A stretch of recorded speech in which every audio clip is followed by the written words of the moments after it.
সুপ্রিয় শিক্ষার্থী বন্ধুরা, এইচএসসি পরীক্ষা শর্ট সিলেবাসে হবে নাকি ফুল সিলেবাসে হবে এ নিয়ে কিন্তু গতকাল প্রায় সকল মাধ্যমেই একটি গুজব ছড়িয়ে পড়েছে।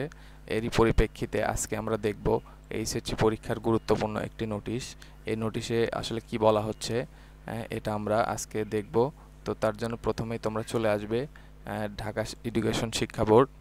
তো ঢাকা শিক্ষা বোর্ডে আসলে তোমরা এখান থেকে এইচএসসি কর্নারে চলে আসবে। এইচএসসি কর্নারে চলে আসলে এখানে কিন্তু একটা নোটিশের মতো দেখতে পাবে। তো এখান থেকে তোমরা এটা ডাউনলোড করে নেবে। এখানে ডাউনলোড অপশনে ক্লিক করলেই তোমরা বিষয়টি দেখতে পারবে। তো এখান থেকে ডাউনলোড করে, আমার যেহেতু ডাউনলোড করাই আছে, তো চলো আমরা এই নোটিশটা এখন পড়ব। তো এখানে কি বলা হচ্ছে, এখানে দেখো বলা হচ্ছে যে বাংলাদেশ আন্তঃশিক্ষা বোর্ড কমিটি, অফিস মাধ্যমিক ও উচ্চ মাধ্যমিক শিক্ষা বোর্ড ঢাকা জরুরি বিজ্ঞপ্তি দিয়ে একটি নোটিশ প্রকাশ করেছে।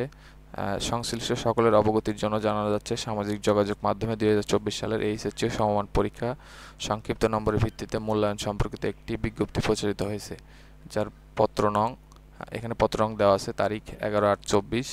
বিজ্ঞপ্তিটি বাংলাদেশ আন্তঃশিক্ষা বোর্ড সমন্বয় কমিটি কর্তৃক ইস্যুকৃত নয়। তো এখানে কিন্তু স্পষ্ট বলা হচ্ছে যে এটা আন্তঃশিক্ষা বোর্ড ইস্যু করে নাই। এইচএসসি সমমান পরীক্ষা 2024-এর স্থগিত পরীক্ষাসমূহ গ্রহণের প্রস্তুতি চলছে। তো স্থগিত যে পরীক্ষাগুলো সেগুলো কিন্তু গ্রহণের প্রস্তুতি অলরেডি শুরু হয়ে গেছে। জাতীয় শিক্ষাক্রম ও পাঠ্যপুস্তক বোর্ড কর্তৃক প্রকাশিত 2024 সালের এইচএসসি সমমান পরীক্ষার সিলেবাস ও মান বন্টন অনুযায়ী এ পরীক্ষা অনুষ্ঠিত হবে। এইচএসসি সমমান পরীক্ষা 2024-এর স্থগিত পরীক্ষার সময়সূচি অতি শীঘ্রই ঢাকা শিক্ষা বোর্ডের ওয়েবসাইটে সহ বিভিন্ন ইলেকট্রনিক ও প্রিন্ট মিডিয়ায় মাধ্যমে জানিয়ে দেওয়া হবে। এ বিষয়ে সংশ্লিষ্ট সকলকে সতর্ক থাকার জন্য অনুরোধ করা হলো। তো এখানে দেখো প্রফেসর তপন কুমার সরকার, সভাপতি আন্তঃশিক্ষা বোর্ড সমন্বয় কমিটি ও চেয়ারম্যান মাধ্যমিক ও উচ্চ মাধ্যমিক শিক্ষা বোর্ড ঢাকা। তো এখানে কিন্তু তার সিগনেচার রয়েছে। এটা কিন্তু আমাদের ওয়েবসাইট থেকে পাওয়া একটি নোটিশ। গতকাল যে নোটিশটা প্রকাশিত হয়েছিল সেটা কিন্তু একটা ভুয়া নোটিশ, সেটা কিন্তু একটা গুজব ছিল। তো তোমরা কিন্তু এই ধরনের গুজবে কান দেবে না, এগুলা কিন্তু বিভ্রান্ত করার জন্য ছড়ানো হয়।